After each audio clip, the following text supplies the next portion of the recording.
Assalamualaikum warahmatullahi wabarakatuh, sahabat surga. Saat kita berkendara di jalan raya, resiko menabrak kendaraan lain ataupun hewan pasti ada. Khusus hewan yang sering tertabrak adalah hewan katak. Apalagi hewan yang satu ini berukuran kecil dan sering melintas saat hujan di malam hari. Pengendara yang menabrak hewan ini membuat perasaannya merasa was-was, ketakutan sebab ada mitos yang mengatakan kesialan atau keburukan akan terjadi.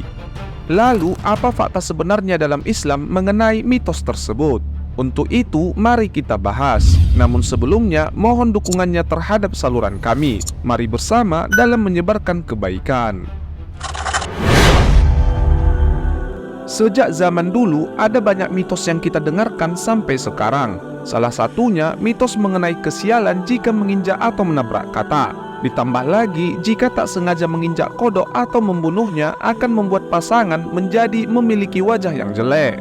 Hingga saat ini, mitos kuno mengenai kesialan jika menginjak katak ataupun menabrak katak masih banyak yang percaya. Bahkan, banyak yang percaya hal tersebut tanpa memiliki dasar ataupun fakta mengenai hal tersebut. Lantas, bagaimana Islam memandang mitos semacam ini? Katak atau kodok ternyata adalah hewan yang dilarang dibunuh dalam ketentuan Islam. Bahkan, katak memiliki tempat khusus di mata baginda Nabi Muhammad SAW. Dan Rasulullah mengatakan bahwa berisiknya suara katak adalah bentuk tasbih kepada Allah Subhanahu wa Ta'ala. Rasulullah SAW bersabda, "Berilah keamanan bagi katak atau jangan dibunuh, karena sesungguhnya suara yang kalian dengar adalah tasbih, takdis, dan takbir. Sesungguhnya hewan-hewan meminta izin kepada Rabb-nya untuk memadamkan api dari Nabi Ibrahim. Maka diizinkanlah bagi katak. Kemudian api menimpanya. Maka Allah menggantikan untuknya panas api dengan air." Hadis riwayat Anas bin Malik.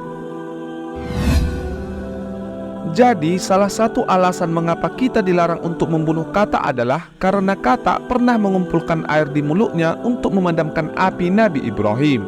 Katak adalah hewan yang berjasa bagi Nabi Ibrahim, berbeda dengan cicak yang meniup api dengan alasan agar api membakar Nabi Ibrahim, sehingga cicak dianjurkan untuk dibunuh.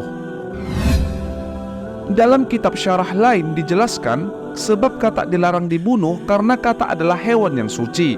Seperti yang tercantum dalam hadis yang diriwayatkan oleh Ibnu Taimiyah, "Janganlah kalian membunuh katak, karena sesungguhnya katak itu hewan yang suci." Hewan yang dilarang untuk dibunuh, maka hukumnya haram untuk dimakan. Oleh sebab itu, kita dilarang untuk membunuh katak dan sesuatu yang haram itu adalah perbuatan dosa. Maka jika ada di antara kita yang membunuh katak untuk dikonsumsi ataupun mengambil obat hasil dari daging katak, maka hukumnya haram, sebagaimana dicantumkan dalam hadis. Ada seorang dokter yang menjelaskan tentang suatu penyakit di dekat Nabi SAW. Dokter itu menjelaskan bahwa katak bisa dijadikan obat untuk penyakit itu. Maka Nabi SAW melarang membunuh katak. Hadis riwayat Ahmad.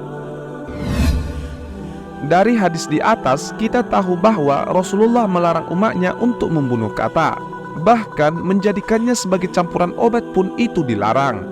Nah, sahabat surga, adapun mitos buruk ataupun kesialan apabila menabrak katak sebab tidak sengaja saat berkendara itu adalah salah. Maka tidak ada resiko yang ditanggung bagi si penabrak, seperti hal buruk, kesialan, ataupun pasangan yang berwajah jelek. Sebagaimana Allah Subhanahu wa Ta'ala berfirman, "Dan tidak ada dosa atas kalian terhadap apa yang kalian khilaf padanya, tetapi yang ada dosanya apa yang disengaja oleh hatimu. Dan adalah Allah Maha Pengampun lagi Maha Penyayang." Quran Surah Al-Ahzab ayat 5. Islam adalah agama yang percaya tentang kebenaran, dan sumber daripada kebenaran sendiri datangnya berasal dari Al-Quran yang langsung difirmankan oleh Allah Subhanahu wa Ta'ala. Kebenaran itu adalah dari Tuhanmu. Sebab itu, janganlah sekali-kali kamu termasuk orang-orang yang ragu. Quran Surah Al-Baqarah ayat 147. Maka dikatakan percaya kepada kufarat ataupun mitos adalah cara berfikirnya orang-orang musyrik. Wallahu a'lam bishawab. Sekian video dari kami, semoga bermanfaat. Wassalamualaikum warahmatullahi wabarakatuh.